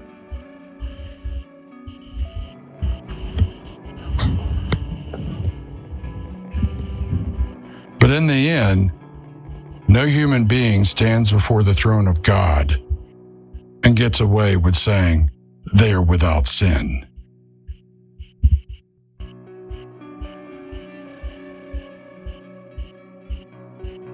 Because that is what the temporal flesh is bound to. And if you live your life to that which is bound to the grave, and bound to lies, and bound to pride, and bound to fear, you'll never pursue anything but your eventual termination in the grave. But that is not where it ends.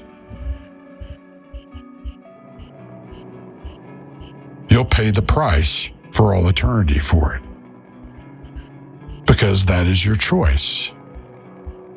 Unless you humble yourselves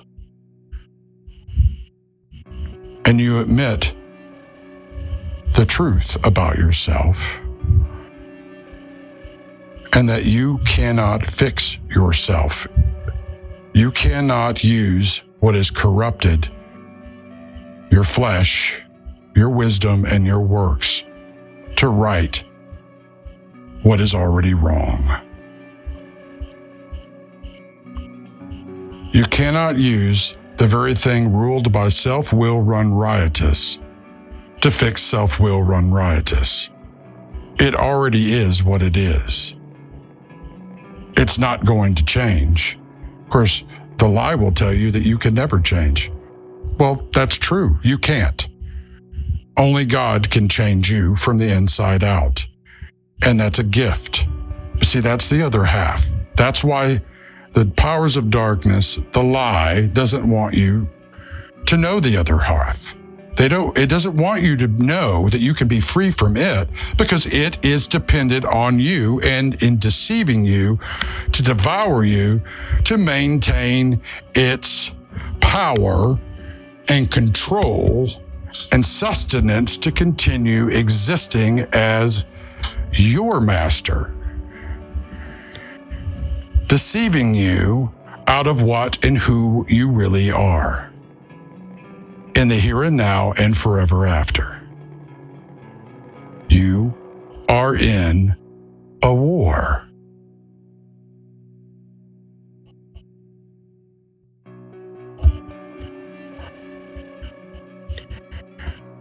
And what do I always say? There are only three kinds of people in a war. There are no civilians in this war. There are soldiers, prisoners, and casualties. Which one are you, and which one are you going to be? And for whom?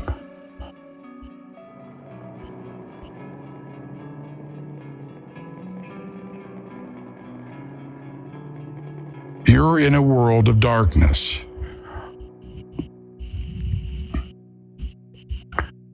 Now, the irony is, science tells us, right, that something on the order of 94.7%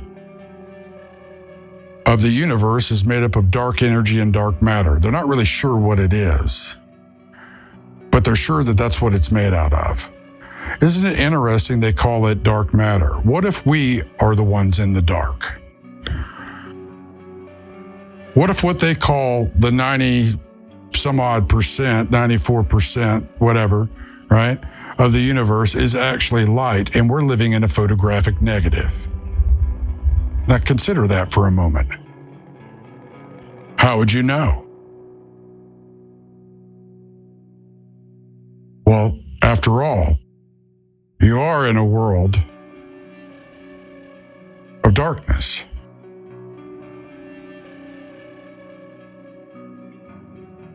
You're in a world where the spirit of the age blinds the minds of people to their predicament.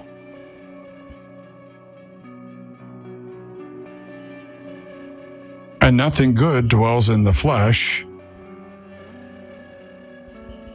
And the darkness in this world needs light. Remember, Jesus came as the light, and when he left, he said to his people, to those that followed him, "You are the light. Let your light shine before all humanity." And what does light do? It exposes what was previously hidden in the darkness.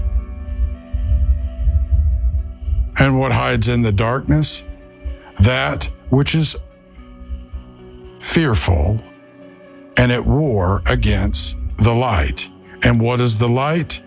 The light is the light of the truth, and is the truth that sets you free.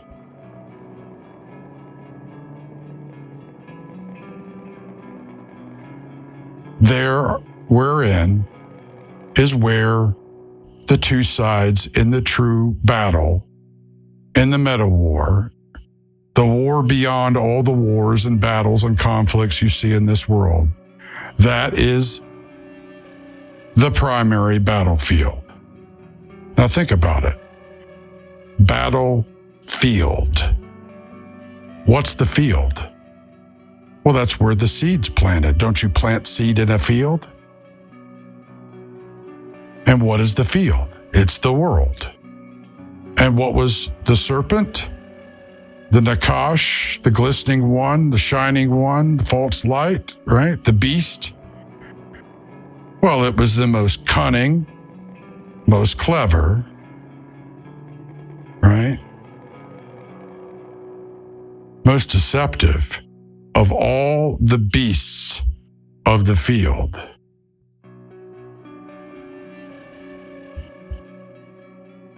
Welcome to the war. You're in it whether you like it or not.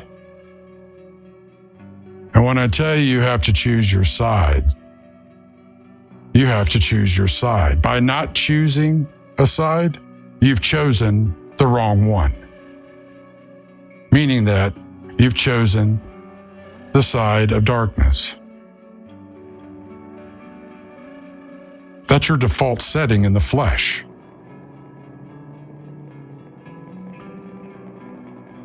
And I hate to tell you, but that's a war you're going to lose. Now, we're going to get into more about the war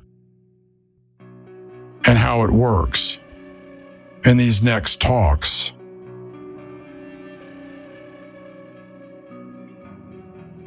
And like I said, I'm going to give you historical, theological, philosophical, political, scientific. I'm going to give you a well-rounded view from multiple perspectives on what you live in, what the battle is, what the battlefield looks like right now. I'm going to get you what we call a SITREP, situational report. I'm going to show you how we got here, and I'm going to show you how this ends and how you fight until the end. Because you're called to fight the good fight. Now you got to know what you're fighting to be able to fight that good fight. And to fight the good fight, you have to know that you are the good seed. And that boils down to knowing who you are in Christ. Who you are. What is your identity? Remember those talks I did earlier, a number of months ago? Who are you? Are you a soldier, a prisoner, or a casualty? Well, I'm here to raise up an army. So you've been drafted. And if you got this far, you're already a soldier. Now it's time for live training in the middle of the battlefield. And you're going to find you've been in it and been being trained your entire life, regardless.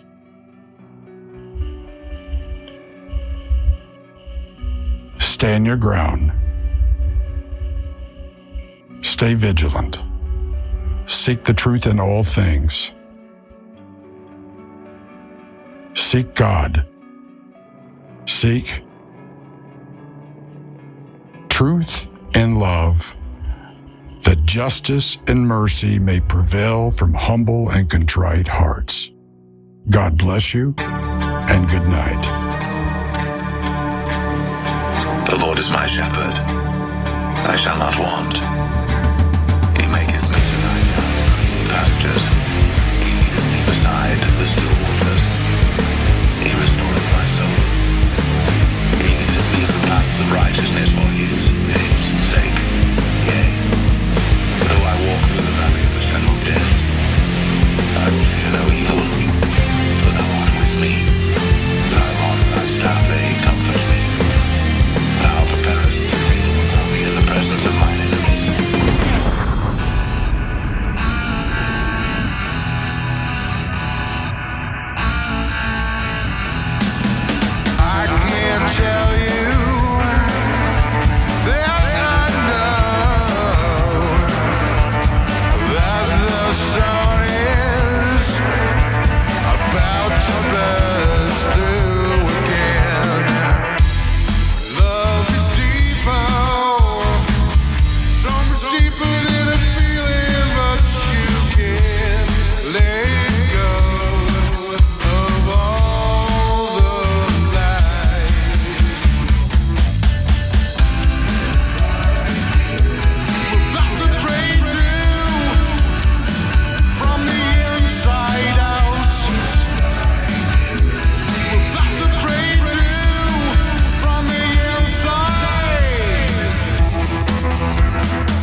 take my words, you tear them apart and you make your lies. Take my words, you take my dreams and build all your lies. You take my words to build your lies to mislead. I'm taking it back. Nothing you can do will ever defeat me. We're about to break through from the inside out. We're about to break through from the inside. We're about to break through from the inside out. We're about to break through from the inside. We're about to break through from the inside out. We're about to break through from the inside. Inside unity.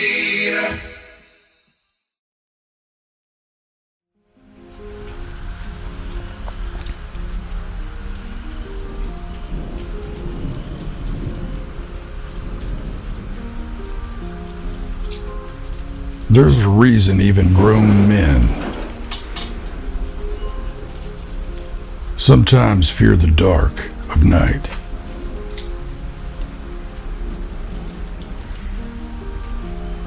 It's not the darkness per se they fear. It's the quiet. It's the noise from the day that echoes like a reverb chamber in their minds. It's the thoughts that they can't get rid of, the stresses, the perplexity, the accusations, the confusion.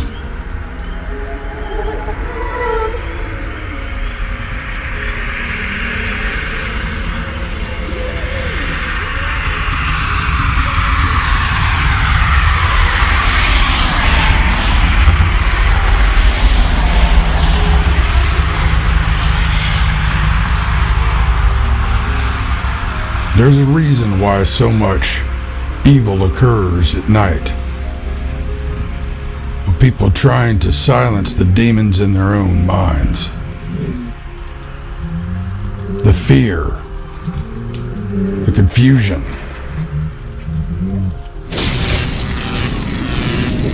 the obsessive thoughts that flood in, the accusations from others, from themselves,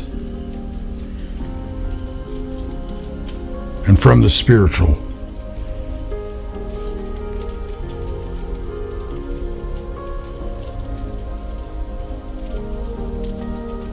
The greatest battle any man or woman will ever have to fight is the one between their ears and their own mind.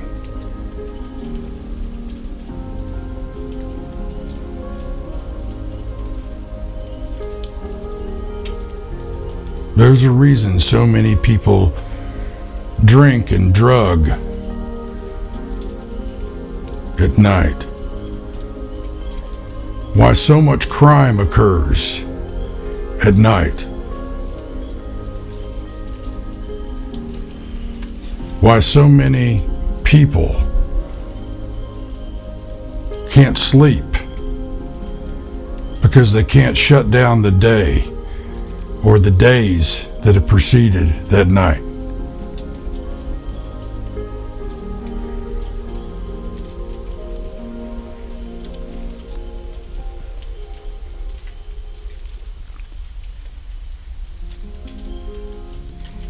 In the medieval times, they were afraid of the dark of night. That's when the demons came out. The monsters of our own imagination, and the fallen spiritual powers and principalities that will never sleep because they are in the eternal night tormented by their pasts seek to project that on everyone else.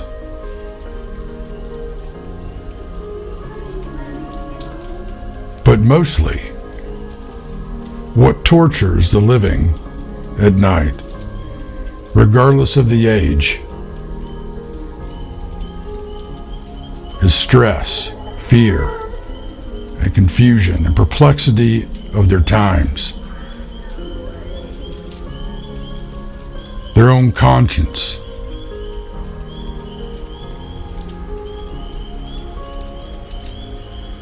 and their attempt to silence anything that might lead them out of it.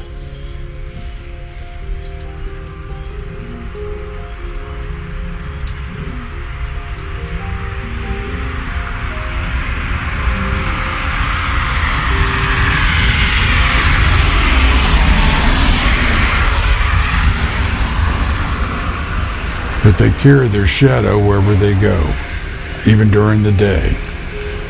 It's at night that they can't tell what their shadow is from the shadows of the darkness. And there within is where the madness is. It leaves them vulnerable. Here is your battleground. Not just during the day, but in the quiet of the night. It is here character is forged and finished.